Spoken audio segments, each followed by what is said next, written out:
Everyone मु प्रियदर्शिनी तुमको आउ एक नुआ भिडियो वेलकम करुच्ची। पूर्व भिडियो गुड़िक आम तुम अष्टम श्रेणी जिज्ञासा बहीर द्वितीय अध्याय जहाँकि अणुजीव जगत से आरंभ कर सारीचु। मुझे अलरेडी किसी वीडियो अपलोड कर सारी। जदि तुमने एपर्यंत से वीडियो गुड़िक देखी ना तो मु प्लेलिस्ट बनई देती तुमने जाकि चेक करके देखी नब। तो आम पूर्व भिडियोटे कौन पढ़ी पिलामाने विभिन्न प्रकार किसी अणुजीव मान विषय पढ़ी से क्यारेक्टरिस्टिक विषय पढ़ी अणुजीव मैंने कौटी कौटी बास करती कौटी से आम पाऊ सेटा आम से पढ़ी आउ कौन पढ़ी पिलामाने ना विभिन्न प्रकार अणुजीव मैंने आमको किपरि परिवेश स्वच्छता रखिबार सहाय्य करती आमर किपरि विभिन्न प्रकार उपकार करती से विषय आम पढ़ी। तो पूर्व वीडियो गुड़िक पिला माने आम 18 पृष्ठा पर्यंत कभर कर सारीचु। तो आज आम 19 पृष्ठा ठू आरंभ करवा माने ये देख मोर पृष्ठा 19 रे कौन देइछि जैव गैस उत्स भाव अणुजीव बीजाणु एवं कवक परी अनेक अणुजीव अम्लजान उपस्थिति में रही पारंती। एही अणुजीव मानक मध्यरु केतेक बीजाणु परिवेश किंबा घरु निर्गत अपरिष्कार जल रे थिबा प्राणी और उद्भिद जनित वर्ज्यवस्तु को विघटन करिपारंती। एही प्रक्रिया समय रे से माने अंगारकाम्ल अनुपातिक भावे अत्यधिक मिथेन गैस मिश्रण निर्गत करती। एही गैस को रोषेई कार्य जल गरम करने कि विद्युत उत्पादन और जानवाहन चलाइबा आदि कार्य कि ईंधन उत्स भाव व्यवहार करा जाए। तो ये कौन कहला पिला माने बीजाणु और कवक परी किसी अणुजीव अच्छा जो मैंने कि अम्लजान उपस्थिति रे रही पारंती से कौन करती ना जो परिवेश कि घर जो अपरिष्कार जल रे प्राणी कि उद्भिद जनित वर्ज्य वस्तु को विघटन करती आ से माने कौन करती ना आनुपातिक भाव अत्यधिक मिथेन गैस निर्गत कराती।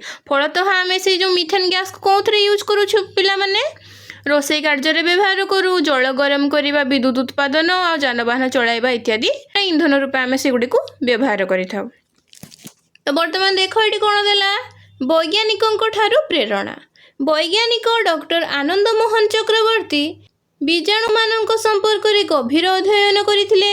1971 मसीह से एक स्वतंत्र बीजाणु विकसित करथिले जल उपरे भासुथिबा तेल को विघटन करी परिवेश को स्वच्छ रखिबारे सहायक बा सहाय्य करथिला। से कौन करथिले पिला माने ना 1971 रे से गोटे बीजाणु विकसित करथिले। से बीजाणुटा कौन करूथिला ना जल उपरे जो भासुथिबा तेल को से विघटन कर दउथिला फलतः हम परिवेश को सेटा स्वच्छ रखिबारे सहाय्य करूथिला। तांको आविष्कार को 1980 मसीह रे पेटेंट मिलिथिला। पेटेंट हेउछि जड़े व्यक्ति को दिया जाउथिबा एक कॉपीराइट जहा द्वारा अन्य केही तांको उद्भावन को बिना अनुमति रे नकल या व्यवहार किंबा विक्रय करि परिबे नाही। तो पिला माने आनंद मोहन चक्रवर्ती को को मसीह रे पेटेंट मिलिथिला 1980 मसीह रे। जदि तुमको कहीं पचार जे पेटेंट कहले कौन ना एक कॉपीराइट जहाँ द्वारा अन्य केही तांकर उद्भावन को बिना अनुमति रे व्यवहार किंबा नकल बा विक्रय करि परिबनी। आशा करूची तुमने भी बुझी पारिथिबो। तापरे देखो तांको कार्य देखाइथिला जे प्रदूषण भली परिवेशगत समस्यार समाधान पई किपरि अणुजीव व्यवहार करा जाय परिबो। विज्ञान रे तांकर विशेष अवदान और परिवेश सुरक्षा पई अणुजीवर व्यवहार पई तांकु मने रखा जाए। तो तांकर जो कार्यटा से कौन देखा पिला माने ना प्रदूषण भली परिवेशगत समस्यार समाधान पाई आम अणुजीव को किपरि व्यवहार करि परिबा। तो तांकर जो ये विशेष अवदानटा विज्ञान प्रति अच्छी तो से तांकर ये अवदानटा को चिरस्मरणीय होइकि आमे मने रखुचु। तो देख ये कौन देला अणुजीव साहाय्य अन्य कौन समस्यार समाधान करा जाय परिबो बोली भाबुछे आमे। तो चलो ये देखिबा तुमर अणुजीव खाद्य रे कौन देला। तो आस घरे किसी कार्य करी बुझा चेष्टा करिबा। तो देख दुईटी पात्र क खनिय प्रत्येक 200 ग्राम अटा किंबा मैदा नबा चिमुटाए चीनी मिसेइबा। एबे पात्र क रे अल्प परिमाण ईस्ट पाउडर पकाइबा एवं एहाकु मैदा सहित भल भावे मिसेई दबा। तापर खरे कौन मिसेइबा ना खरे कौन ईस्ट पकाइबा नहीं जहाँ द्वारा आमे पात्र दुईटर फलाफल तुलना करवा। तो प्रथम पात्र में आम मैदा बा अटा सहित ईस्ट पाउडर मिसेक चकुटा आ द्वितीय पात्र में ख पात्र में कौन करवा ना कि ईस्ट पाउडर न मिसेक सेमती चकुटा। तो देख पुणी कौन है मैदा को खंडे ओदा कपड़े घोड़ाई रखी अपेक्षाकृत उषुम स्थान में रखीदबा 4 ରୁ 5 घंटा पर उभय पात्र को आम पर्यवेक्षण करवा। तो तुम्हें कौन चकटा होता मैदार परिमाण गंध गठन में कौन परिवर्तन देखिल कि? तो ये कौन देखिले पिला माने देख जदि नुहे तेबे से मैदा को आउ किछि समय छाड़ीदब। किछि समय पर तुम्हें देखिपार जे पात्र कोरे थिबा मैदा जो ईस्ट मिसा जाइछि टिके ऊपर को उठी फुली जाइछि एवं ईस्ट मिसा जाई नथिबा मैदा तुलन एथिरे एक भिन्न गंध बाहरुची। कौन पिला माने आमर जो ईस्ट मिसी थिला सेटा कौन है फुली जाइछि से अटा चकटाटा आ टिके गंधरे परिवर्तन देखा होछि से ऊपर को मध्य उठी। तापर देख यह कहीं हुए ईस्टर भूमिका कौन आम मैदार चीनी और उषुम पानी कहीं मिसाऊछु। तो देख ईस्ट एक प्रकार अणुजीव यह कवक नामक अणुजीवर गोष्ठी अंतर्भुक्त। उष्ण परिवेश ईस्टर उत्तम वृद्धि घटे। अन्य जीवों परी ईस्ट मध्य श्वासक्रिया करे और खाद्य को भांगी निजर वृद्धि पाई शक्ति निर्गत करे एवं वंश वृद्धि करे। एही प्रक्रिया समय रे अंगारकाम्ल निर्गत होई एहार फटका द्वारा अटा को नरम और हालुका करिथाए। तो ईस्ट मध्य अल्प परिमाण रे कौन उत्पादन करे पिला माने सुरा सार और अल्कोहल उत्पादन करे जेउथिपाई कि अटा चकटाटा मैदारू टिके भिन्न गंध आसिला। माने आमे नॉर्मली जो अटा चकटाटा चकुटिकी रखिथिले कोउठी 4-5 घंटा रखिथिले तो सेइथिरे किछि एते स्मेल आस नथिला किंतु जोथिरे आमे ईस्ट पकेके चकुटी थिले 4-5 घंटा पर कोन देखले सेठी टिके स्मेल आसुची। तो एटा काहे कि होची ना ईस्ट कोन उत्पादन करे पिला माने ना हमर सुरासार बा गोटे प्रकार अल्कोहल सीए उत्पादन करे फल तो आमको टिके भिन्न गंध आसी थाए। ईस्ट यही विशेष गुण रुटी केक इत्यादि तैयारी करिबारे व्यवहृत हुए। ईस्ट व्यतीत किछि अणुजीव जेपरिक लैक्टोबैसिलस किण्वन प्रक्रिया पखाल दही इडली एवं डोसा तैयारी पाई पीठ प्रस्तुत करा जाए। तो ईस्ट और लैक्टोबैसिलस किण्वन प्रक्रिया करिथांते। तो एबे कोन देला पिला माने देखो तुमे सरस्वती नामक एक मुसुमुसिया मिठार ना सुनिछ कि? एहा आम राज्यर संबलपुर एक लोकप्रिय खाद्य। तो ये सरस्वती पिला मैंने तुमने शुणी आम संबलपुर साइड गोटे लोकप्रिय खाद्यटे। गंजेई नामक गछर छाली बा बकलर किण्वित रस सहित चाउल गुंड मिसाई यही खाद्यटी प्रस्तुत करा जाए। एही जातीय बीजाणु बाउंस गजारू करडी प्रस्तुत पाई कि किण्वन प्रक्रिया रे मध्य अंशग्रहण करती। एही करडी सुस्वादु व्यंजन प्रस्तुत रे व्यवहृत होता है। तो आशा करछि तुमने पिला माने बुझी पारिथिबो। वर्तमान देखो तुमर कार्य 2.9 रे कोन आस प्रस्तुत करिवार कोन देइछि। दुईटी छोट पात्र नियो सेगुडी को ख नामकरण करो। पात्र क रे उषुम क्षीर आ पात्र ख रे ठंडा क्षीर नबा पाई कहिछि। एबे प्रत्येक पात्र रे गोटे छोट चामच दही मिसाओ अन्य एक चामच व्यवहार कली भल भाबे गलाई दबा। तो गलाई सारा पर कौन करिया पिला माने ना पात्र क को गरम स्थान रे और पात्र ख को रेफ्रिजरेटर परी ठंडा स्थान रे किछि समय पाई कि छाड़ी दबा किबा राति सारा आमे छाड़ी दबा। तापर देखो आमे कोन देखिबा ना तुम्हें देखिबो जे पात्र क रे किछि घंटा पर क्षीर दही रे परिणत हो जाइछि और टिके खट्टा लागुची। जदि पात्र ख रे दही रे परिणत होई नाही किंतु एहा मध्य टिके खट्टा लागि पारे। तो एपरी काहे कि हेला जानिछ कि पिला माने? तो देख क्षीर रे अनेक प्रकार बीजाणु थाए सेमानक मध्यरु गोटे होउछि किए पिला माने लैक्टोबैसिलस। एही बीजाणु क्षीर रे थिबा शर्करा बा लैक्टोज को खाद्य रूपे व्यवहार करी निजर संख्या वृद्धि करे और दही तैयारी करिवा पाई क्षीर को किण्वन करे। तो किण्वन समय रे ईस्ट परी अल्कोहल उत्पादन करिवा परिवर्ते एही बीजाणु को अम्ल निर्गत करे पिला माने लैक्टिक अम्ल निर्गत करे जहा दही को खट्टा करि दिए। तो जते बेला हम ईस्ट रे देखिदिले ଇଷ୍ଟଟା ସେଇଠି କ'ଣ କଲା ସୁରାସାର ବା ଆମର ଆଲକୋହଲ ପ୍ରଡ୍ୟୁସ୍ କରୁଥିଲା ବା ଉତ୍ପାଦନ କରୁଥିଲା, କିନ୍ତୁ ଆମର ଲାକ୍ଟୋବାସିଲସଟା କିଣ୍ୱନ ପ୍ରକ୍ରିୟା କରିବା ଦ୍ୱାରା କେଉଁ ପଦାର୍ଥ ଉତ୍ପାଦନ କରେ, ଆମର ଲାକ୍ଟିକ୍ ଅମ୍ଳ ନିର୍ଗତ କରେ, ଯାହା ଦହିକୁ କ'ଣ କରେ ପିଲାମାନେ ଖଟା କରିଦିଏ।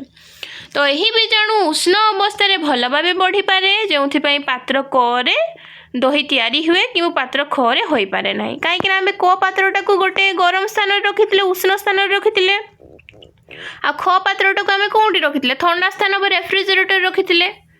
ତ ଦେଖ ଆଦି ପ୍ରାଣୀ, କବକ, ବୀଜାଣୁ, ଶୈବାଳ ଇତ୍ୟାଦି ବର୍ଗରେ ଆମେ ଅଣୁଜୀବମାନଙ୍କୁ ବର୍ଗୀକୃତ କରିପାରିବା। ଆଇଜୋବିୟମ ପରି କେତେକ ବୀଜାଣୁ କେତେକ ଉଦ୍ଭିଦର ପରି ଚେରରେ ଗଣ୍ଠିରେ ଥିବା ବାସ କରନ୍ତି। ଏହି ଗଣ୍ଠି ଗୁଡ଼ିକୁ କ'ଣ କୁହାଯାଏ ପିଲାମାନେ? ନଡ୍ୟୁଲ୍ସ କୁହାଯାଏ। ତ ଦେଖ କେଉଁଠି ଥାନ୍ତି ନା ଶିମ୍ବ, ମଟର, ମସୁରୀ ପରି ଡାଲି ଜାତୀୟ ଉଦ୍ଭିଦରେ ଏହିପରି ନଡ୍ୟୁଲ୍ସରେ ରାଇଜୋବିୟମ ବୀଜାଣୁ ଥାଏ। ତ ଏହି ବୀଜାଣୁ ବାୟୁମଣ୍ଡଳୀୟ ଯବକ୍ଷାରଜାନକୁ ଉଦ୍ଭିଦ ଉପଯୋଗୀ କରାଏ। ରାସାୟନିକ ସାର ବିନା ଏହି ଗଛଗୁଡ଼ିକ ଭଲ ଭାବେ ବୃଦ୍ଧି କରିବାରେ ସାହାଯ୍ୟ କରେ। ସେଥିପାଇଁ ଚାଷୀମାନେ ପର୍ଯ୍ୟାୟକ୍ରମେ ଅନ୍ୟ ଫସଲ ପରେ ମୁଗ ବା ବିରି ପରି ଡାଲି ଜାତୀୟ ଫସଲ କରନ୍ତି। ଫଳତଃ ଏହା ପ୍ରାକୃତିକ ଭାବେ ମାଟିରେ ଯବକ୍ଷାରଜାନ ବୃଦ୍ଧି କରେ ଓ ପରବର୍ତ୍ତୀ ଫସଲ ପାଇଁ ମାଟିକୁ ଉପଯୋଗୀ କରାଏ। ତ ଦେଖ ଏଠି କ'ଣ ଦେଲା ପୁଣି, ବିସ୍ମୟକର ସୂକ୍ଷ୍ମ ଶୈବାଳ ଜଳରେ ଥିବା କ୍ଷୁଦ୍ର ସହାୟକ। ତ କ୍ଷୁଦ୍ର ଶୈବାଳ କେମିତି ଜଳର ଗୋଟେ କ୍ଷୁଦ୍ର ସହାୟକ ହେଇପାରୁଛି ସେଇ ବିଷୟରେ ଦେଇଛି। ସୂକ୍ଷ୍ମ ଶୈବାଳ ହେଉଛି ଉଦ୍ଭିଦ ପରି ଅଣୁଜୀବ ଯେଉଁମାନେ ମାଟି, ପାଣି, ବାୟୁ ଏବଂ ଗଛରେ ମଧ୍ୟ ରହିପାରନ୍ତି। ସେମାନେ ସୂର୍ଯ୍ୟ କିରଣ ବ୍ୟବହାର କରି ନିଜ ଖାଦ୍ୟ ନିଜେ ପ୍ରସ୍ତୁତ କରନ୍ତି। ଏହି ପ୍ରକ୍ରିୟା ସମୟରେ ସେମାନେ ଅମ୍ଳଜାନ ନିର୍ଗତ କରନ୍ତି ଏବଂ ପୃଥିବୀର ଅମ୍ଳଜାନର ଅଧାରୁ ଅଧିକ ଉତ୍ପାଦନ କରନ୍ତି। ତ ପିଲାମାନେ ଯଦି ତୁମମାନଙ୍କୁ କ୍ୱେଶ୍ଚନରେ ପଚାରେ ଯେ ପୃଥିବୀର ଅମ୍ଳଜାନର ଅଧାରୁ ଅଧିକ ଉତ୍ପାଦନ କେଉଁମାନେ କରନ୍ତି ପିଲାମାନେ? ସୂକ୍ଷ୍ମ ଶୈବାଳ ମାନେ ମନେ ରଖିବ ପିଲାମାନେ। ସୂକ୍ଷ୍ମ ଶୈବାଳ ଗୁଡ଼ିକ ପୋଷକ ତତ୍ତ୍ୱରେ ପରିପୂର୍ଣ୍ଣ ହୋଇଥିବାରୁ ଅନେକ ଜଳଚର ପ୍ରାଣୀଙ୍କ ପାଇଁକି ଖାଦ୍ୟର ଉତ୍ସ ଭାବେ ମଧ୍ୟ ସେମାନେ କାର୍ଯ୍ୟ କରନ୍ତି ପିଲାମାନେ। ଏପରିକି ସ୍ପିରୁଲିନା, କ୍ଲୋରେଲା ଏବଂ ଡାଏଟମ୍ ପରି ସୂକ୍ଷ୍ମ ଶୈବାଳ ଗୁଡ଼ିକ ମଣିଷ ଦ୍ୱାରା ସ୍ୱାସ୍ଥ୍ୟପ୍ରଦ ପୂର୍ବକ ଖାଦ୍ୟ ତଥା ଔଷଧରେ ମଧ୍ୟ ବ୍ୟବହୃତ ହୁଅନ୍ତି। ଆଉ ସୂକ୍ଷ୍ମ ଶୈବାଳ ପାଣିକୁ ସଫା ରଖିବାରେ ମଧ୍ୟ ସାହାଯ୍ୟ କରିବା ସହିତ ଜୈବ ଇନ୍ଧନ ତିଆରି କରିବାରେ ସାହାଯ୍ୟ କରନ୍ତି। ତ ପିଲାମାନେ ଆମେ ଏଠୁ କ'ଣ ଜାଣିଲେ? ସୂକ୍ଷ୍ମ ଶୈବାଳ ମାନେ ଅମ୍ଳଜାନ ନିର୍ଗତ କରନ୍ତି, ପୃଥିବୀର ଅମ୍ଳଜାନର ଅଧାରୁ ଅଧିକ ସେମାନେ ଉତ୍ପାଦନ କରନ୍ତି, ପୋଷକ ତତ୍ତ୍ୱରେ ସେମାନେ ପରିପୂର୍ଣ୍ଣ ହୋଇଥିବାରୁ ସେମାନେ ଅନେକ ଜଳଚର ଜୀବମାନଙ୍କର ଖାଦ୍ୟର ଉତ୍ସ ଭାବେ କାର୍ଯ୍ୟ କରନ୍ତି। ଆଉ କ'ଣ ପିଲାମାନେ? ଆମର ସ୍ପିରୁଲିନା ଆଉ ଡାଏଟମ୍ ଆଉ କ୍ଲୋରେନା ଭଳି ସୂକ୍ଷ୍ମ ଶୈବାଳ ମାନେ ମଣିଷମାନଙ୍କ ଦ୍ୱାରା ମଧ୍ୟ ସ୍ୱାସ୍ଥ୍ୟପୂର୍ବକ ଖାଦ୍ୟ ତଥା ଔଷଧରେ ମଧ୍ୟ ବ୍ୟବହାର ହୁଅନ୍ତି। ଆଉ କିଛି ଜୈବ ଇନ୍ଧନରେ ମଧ୍ୟ ବ୍ୟବହାର ହୁଅନ୍ତି। ଆଉ ସେମାନେ ପାଣିକୁ ମଧ୍ୟ ସଫା ରଖିବାରେ ସାହାଯ୍ୟ କରନ୍ତି। ତ ଦେଖ କ'ଣ ଦେଲା, କିନ୍ତୁ ବର୍ତ୍ତମାନ ପ୍ରଦୂଷଣ, ଜଳବାୟୁ ପରିବର୍ତ୍ତନ, ବାସସ୍ଥାନ ନଷ୍ଟ ହେବା, ସୂକ୍ଷ୍ମ ଶୈବାଳର ବିବିଧତା ଓ ପ୍ରାଚୁର୍ଯ୍ୟ ବିପଦରେ ପଡ଼ିଛି। ଯେଉଁଭଳି ମାତ୍ରାରେ ପିଲାମାନେ ପ୍ରଦୂଷଣ ହେଉଛି ଆଉ ଜଳବାୟୁରେ ପରିବର୍ତ୍ତନ ହେଉଛି, ସେମାନଙ୍କର ସଂଖ୍ୟା କମି କମି ଆସିଲାଣି ଆଉ ସେମାନେ ବିପଦରେ ପଡ଼ିଛନ୍ତି। ପରିବେଶକୁ ସୁରକ୍ଷା ଦେବା ଓ ପୃଥିବୀରେ ଅମ୍ଳଜାନର ସନ୍ତୁଳନ ବଜାୟ ରଖିବା ପାଇଁ ଏହି କ୍ଷୁଦ୍ର ଜୀବମାନଙ୍କୁ ସଂରକ୍ଷଣ କରିବା ଗୁରୁତ୍ୱପୂର୍ଣ୍ଣ। ଆମେ କ'ଣ ପଢ଼ିଲେ ପିଲାମାନେ? ସେମାନେ ଆମର ଯେଉଁ ପୃଥିବୀର ଯେତେ ପରିମାଣର ଅମ୍ଳଜାନ ଅଛି ଅଧାରୁ ଅଧିକ ସେଇମାନେ କ'ଣ କରନ୍ତି? ପ୍ରଡ୍ୟୁସ୍ କରନ୍ତି। ଯଦି ସେଇମାନଙ୍କ ସଂଖ୍ୟା ହିଁ କମିଯିବ, ଅମ୍ଳଜାନ ପରିମାଣ କ'ଣ ଆଉ ବଢ଼ିବ? ବଢ଼ିବନି। ତାଙ୍କ ପରିମାଣ ଯଦି କମି ହେଇ ଚାଲେ ସୂକ୍ଷ୍ମ ଶୈବାଳମାନଙ୍କର, ଅମ୍ଳଜାନର ପରିମାଣ ବି କ'ଣ ହେବ? ଅଟୋମେଟିକ୍ କମି କମି ଆସିବ। ତ ସେଇଥିପାଇଁ ଆମେ କ'ଣ କରିବା ଦରକାର? ତ ସେମାନଙ୍କୁ ଆମ ପରିବେଶକୁ ସୁରକ୍ଷା ଦେବା ଆବଶ୍ୟକ, ଯାହାଫଳରେ କି ସେମାନେ ବି ବିପଦ ମୁଖରୁ ପଡ଼ିବେ ନାହିଁ। ତ ଦେଖ କେବେ ଶୁଣିଛ କିରେ କ'ଣ ଦେଇଛି? ସ୍ପିରୁଲିନା ହେଉଛି ଏକ ପ୍ରକାରର ନୀଳ ସବୁଜ ଶୈବାଳ, ଯାହାକୁ କି ସୁପର ଫୁଡ୍ ଭାବେ ବିବେଚନା କରାଯାଏ। ତ ସ୍ପିରୁଲିନା ଗୋଟିଏ କେଉଁ ପ୍ରକାରର ଶୈବାଳ ପିଲାମାନେ? ନୀଳ ସବୁଜ ଶୈବାଳ। ଏହାକୁ ସୁପର ଫୁଡ୍ ଭାବେ ବିବେଚନା କରାଯାଏ। ଏହା ଆମ ଶରୀର ପାଇଁ ଅତି ଆବଶ୍ୟକୀୟ B12ର एक उत्तम खाद्यर उत्स। तो पिलामाने जदि तुमको क्वेश्चन रे पचारे तो स्पिरुलिना आम शरीर को कौ विटामिन दिए विटामिन B12 दे थाए। स्पिरुलिना रे ता शरीर ओजन 60% रु अधिक प्रोटीन और सामान्य परिमाणर चर्बी और शर्करा रही थाए। तो स्पिरुलिना रे पिला माने केते प्रतिशत प्रोटीन थाए 60% रु अधिक प्रोटीन थाए। आजिकाली स्पिरुलिना चाष और संभाव्य जीविका अर्जनर सुजोग पलटि। तुम्हें यही पदक्षेप गुड़िक अनुसरण कर सहजरे स्पिरुलिना चाष कर। तो देख ये आम केमती कर स्पिरुलिना चाष। एक नंबर कौन देला देख सीधा सड़क सूर्य किरण पड़ू नथिबा एक उज्जवल स्थान रे गोटे स्वच्छ काच टांकी रखिबा। टांकी को छाया जाल रे ढांकी दबा किंबा अल्प ताप पाउथबा छाया जगाटी रे रखिबा। टांकी को पोखरी जल रे पूर्ण करिबा। यही जल पोखरी संगृहित जीवंत स्पिरुलिना मिसाइबा। तो कौन करिबा ना से जो टांकी पानी आमर टांकी रे पोखरी पानी को पूर्ण कले तापर आमे पोखरी संगृहित जीवंत स्पिरुलिना सेथिरे मिसाइबा। सप्ताह रे 2 थर बढ़ुथिबा स्पिरुलिना को घांटी दबा। 3 रु 6 सप्ताह पर एक सूक्ष्म कपड़ा माध्यम छाणी तुम्हें स्पिरुलिना अमल कर। तो 3 रु 6 सप्ताह छाड़ी सारा पर से पानी टांकीटा को आम कौन करवा ना गोटे सूक्ष्म कपड़ाटे नवा और कपड़ारू छाणिकी आम स्पिरुलिना अमल कर। तो ये देख कौन कहला। तो यहाँ आम जानिले क्या विषय पिला माने स्पिरुलिना चाष विषय जानिले और स्पिरुलिना को कहीं सुपरफिड बोली विवेचना कर जाए सेटा भी जानिले। पिला माने ये देख तुम 2.5 रे कौन देला कोष को जीवन मौलिक एकक बोली कहीं विवेचना करा जाए। तो कौन देला देख बही आमर समस्त जीवों शरीर कोष नामक क्षुद्र एकक गठित और कोषरे थिबा विभिन्न उपादान जीव को विभिन्न कार्य करिबारे सहाय्य करे। समस्त उद्भिद एवं प्राणी शरीर अनेक कोषरे गठित तेणु सेमानंकु बहुकोषी जीव कुहा जाए। तो आमे कौन जानिथिले पिला माने उद्भिद और प्राणी शरीर अनेक कोषरे गठित तो सेइथिपई सेमानंकु कौन कुहा जाए बहुकोषी जीव कुहा जाए। बहुकोषी जीव मानकर कोष गुड़िक पृथक भावे विशेष कार्य करती किंतु बंचिबार संभावना वृद्धि पाई परस्पर सहित सहयोग मध्य से माने करती।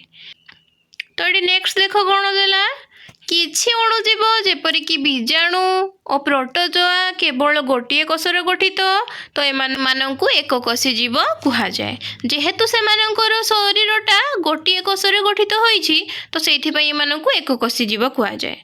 सेमाने गोटे कोषरे सेमानंकर बंचिबा पई आवश्यक कार्य करती। अन्यान्य अणुजीव जेमतिक शैवाल एवं कवक गोटे किंबा अधिक कोषरे गठित अछंती।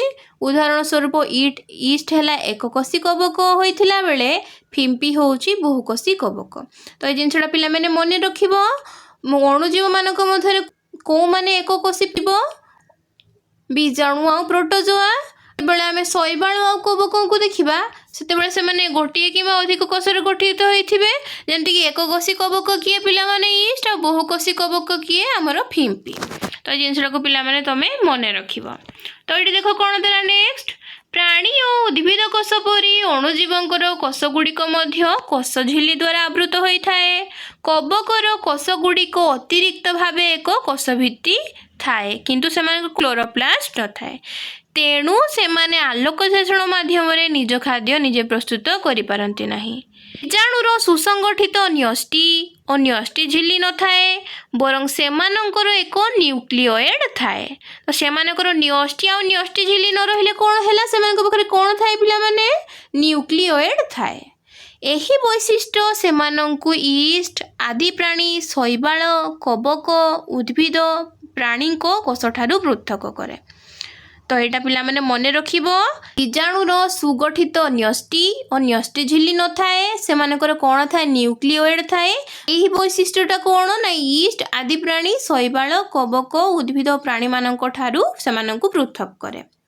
तो ये देख आमे यही विषय रे केवल किछि मौलिक कोष गठन जानिलु कोषर अन्यान्य उपादान गुड़िक विषय तुम माने उच्च श्रेणी जाइकी जानिब। उपकोषीय उपादान गुड़िक पर्यवेक्षण करने आमको उच्च वर्धन क्षमताशील माइक्रोस्कोप आवश्यक। एक इलेक्ट्रॉन अणुवीक्षण यंत्र कोष को प्राय केते गुण वृद्धि कर देखई पारे पिला माने 10 लक्ष गुण वृद्धि करी सीए देखई पारे। तो पिला माने ए जिनसटा मने रखिबो एक इलेक्ट्रॉन माइक्रोस्कोप गोटे कोष को केते गुण वृद्धि करी हमको देखई पारे 10 लक्ष गुण बड़ करिके हमको देखई पारे। एहा द्वारा आमे कोषरे थिबा अनेक सूक्ष्म संरचना देखि पारिबा। तो एबे सुधा तुम निश्चय बुझी पारिथिबो जे समस्त जीव अणुजीव गोटे किंबा अधिक कोष द्वारा गठित से मानकर कोषर आकार आकृति और गठन भिन्न भिन्न होता है। उद्भिद कोष और प्राणी कोष मध्य किछि पार्थक्य अछि। एही पार्थक्य गुड़िक बुझिबा द्वारा जीव गुड़िक किपरि भिन्न भावे कार्य करती आमे ताहा जानी परिबा। तो ये देख कौन देला एही अध्याय रे आमे उपकारी अणुजीव विषय जानिलु। तथापि किछि अणुजीव अछंती जहाँ मनीष समेत उद्भिद प्राणी ठारे मध्य रोग सृष्टि करती। तो ये आमे किछि उपकारी अणुजीव मानक विषय जानिलु। तो आउ किछि अपकारी अणुजीव माने भी अछंती जो माने कि उद्भिद प्राणी मानक ठारे रोग सृष्टि करती। तो आमे परवर्ती अध्याय रे अणुजीव मानक द्वारा हेउथिबा किछि रोग विषय रे जानिबा। तो ये पिला माने देखो तुमरो ये 23 पृष्ठा और 24 पृष्ठारे किछि मुख्य बिंदु देइछि किछि इंपोर्टेंट पॉइंट्स गुडी को बहिरे तुमरो नोट्स करि देइछि तो माने एठी पढ़ी पारिबो। तो आज पिला माने हमरो तो द्वितीय अध्यायटा कंप्लीट हे गला। तो आजर वीडियो को पिला माने मु एठी रखुची। जदि तुमनको मो वीडियो गुडी को भल लागुची तेबे लाइक शेयर एंड सब्सक्राइब करिया को जमा भी भूलिबो नाही। रहुची देखा हेबा को नुवा वीडियो रे। जय Jagannath and God bless you all.